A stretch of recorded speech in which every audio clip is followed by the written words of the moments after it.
At some point today, you made a choice.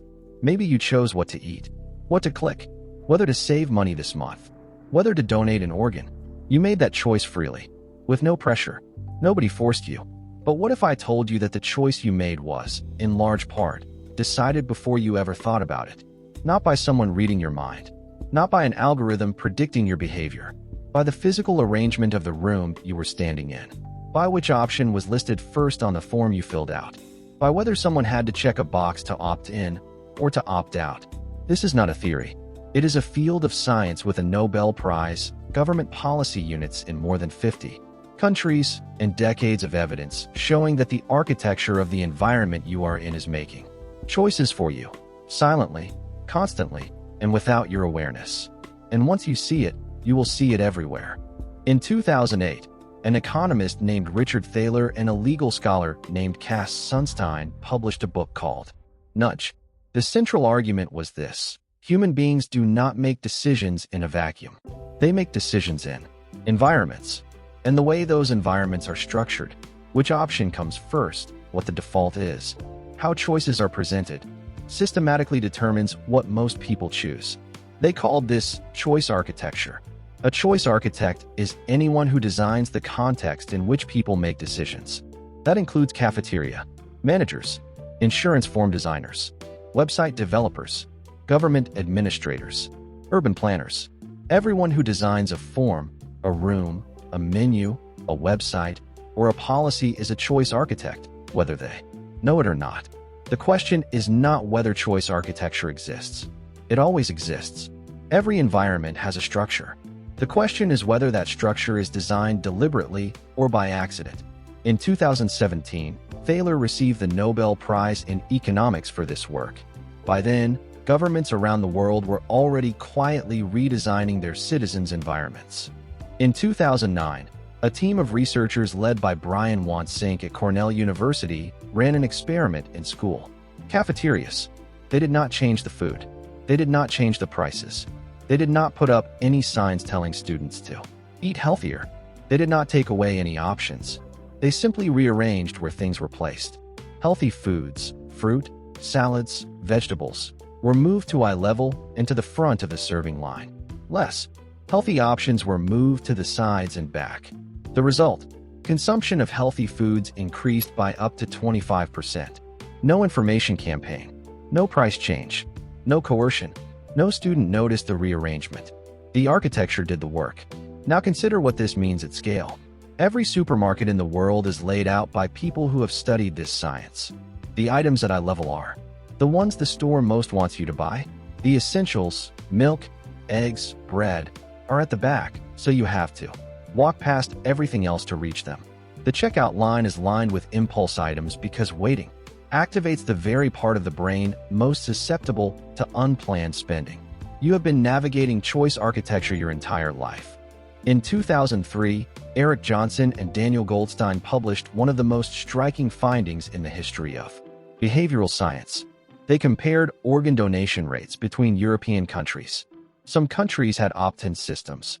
If you want to be an organ donor, you must actively check a box and register. Other countries had opt-out systems.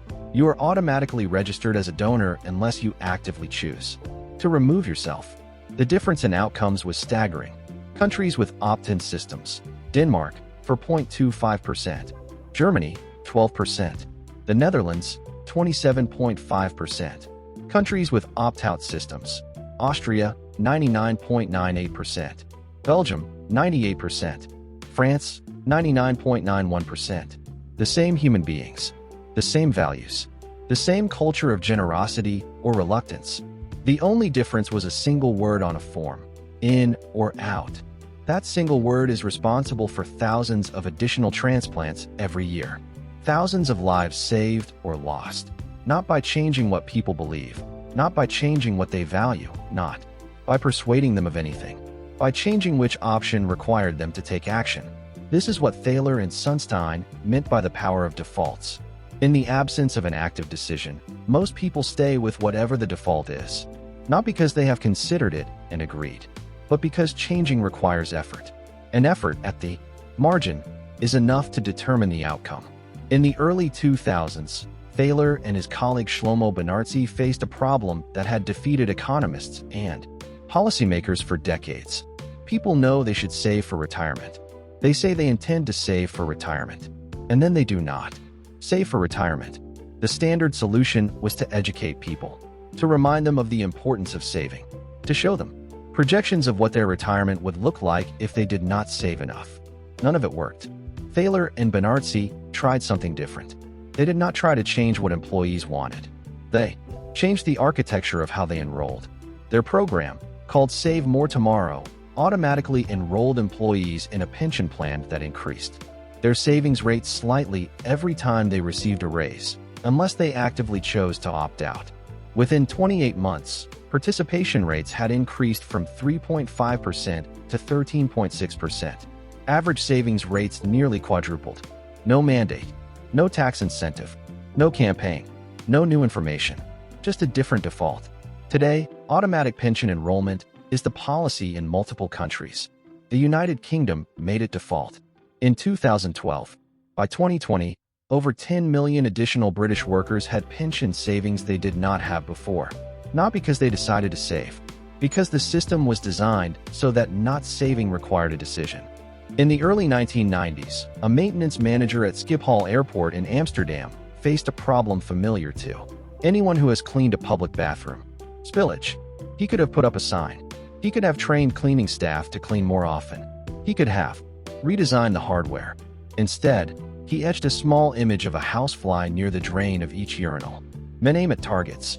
Spillage dropped by approximately 80%. No rule, no sign, no enforcement.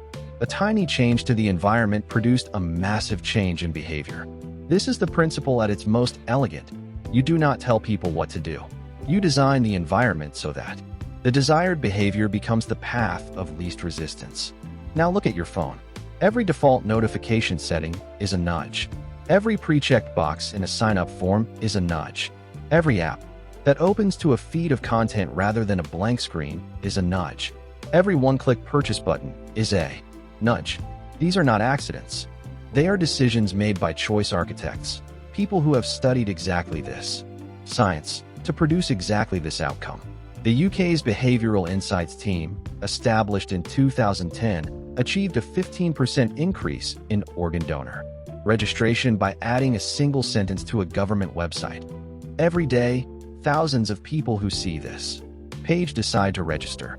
Not a mandate, not a campaign. One sentence that activated a social norm. They doubled loft insulation uptake by offering to clear the attic clutter at cost, removing the effort barrier that was stopping people from taking an action they already wanted to take. They increased tax compliance significantly by changing the letter sent to late payers from "you owe us money" to 9 out of 10 people in your area have already paid their taxes. The content of each intervention was minimal. The behavioral impact was large. Here is the question you should be asking. If choice architecture is always present, if every environment structures your decisions whether it was designed to or not, then the only real question is, who designed the one you are currently in and what did they want you to choose? Some nudges are designed for your benefit. The automatic pension enrollment, the organ donation default, the cafeteria rearrangement. Others are designed for someone else's benefit. The checkout line, the pre-checked data sharing box, the notification defaults set to maximum, the app designed to keep you scrolling. The tool is neutral.